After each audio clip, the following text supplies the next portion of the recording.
toi et bienvenue sur ma chaîne. Alors aujourd'hui on va discuter de la dépression. Ça nous a tous touché à un moment ou à un autre. Qu'est-ce qu'on fait? Comment on en sort? Quelles sont les solutions? Alors pour commencer, si tu le souhaites, tu peux t'abonner à la chaîne en appuyant sur le petit bouton rouge sous la vidéo s'abonner. Alors ça nous est tous arrivé à un moment ou à un autre d'être franchement déprimé, et ça nous arrive même parfois d'être déprimé et de ne pas savoir pourquoi.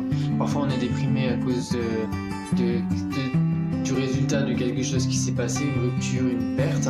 Donc là il s'est effectivement passé, il y a eu une réelle cause tangible, mais parfois on est juste déprimé, on ne sait pas pourquoi et on se sent pas bien. Alors qu'est-ce que font les gens en général pour échapper à la dépression, ou en tout cas pour échapper à leur tristesse?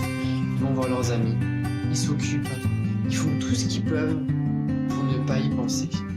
Enfin ça on en a peut-être tous fait l'expérience, mais on va voir nos amis, on regarde la télévision.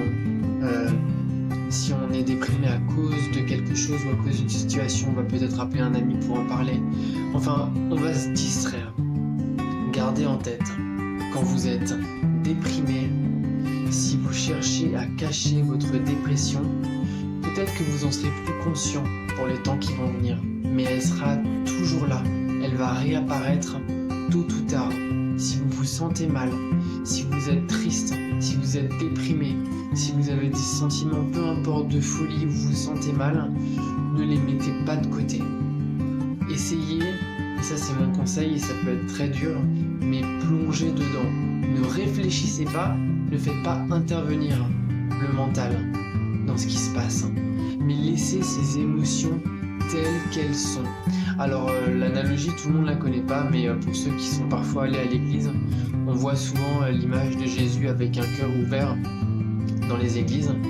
L'une des significations qui explique ce cœur ouvert, c'est lorsque Jésus disait laissez votre cœur ouvert à toutes les peines et à toutes les souffrances qui se présenteront à vous dans votre vie. Elles sont la clé de la libération. Si tu te sens mal, n'essaye pas de t'en extraire, ne te distrais pas, ne va pas voir, je sais pas, tes amis, un film ou quoi que ce soit. Ferme tes yeux si tu le peux, isole-toi, reste avec toi-même, ne réfléchis pas et plonge à l'intérieur de toi-même et reste à l'intérieur de toi-même, reste avec cette souffrance et tu vas voir ce qui va se passer. Elle va peut-être rester là un certain temps, mais à un moment ou à un autre, elle va se dissoudre. Mais n'attends pas. Si tu attends qu'elle se dissolve, tu mets de l'énergie pour qu'elle se dissolve justement pas. Donc tu plonges à l'intérieur et tu acceptes les choses exactement telles qu'elles sont. Voilà. Et tu laisses la chose mûrir.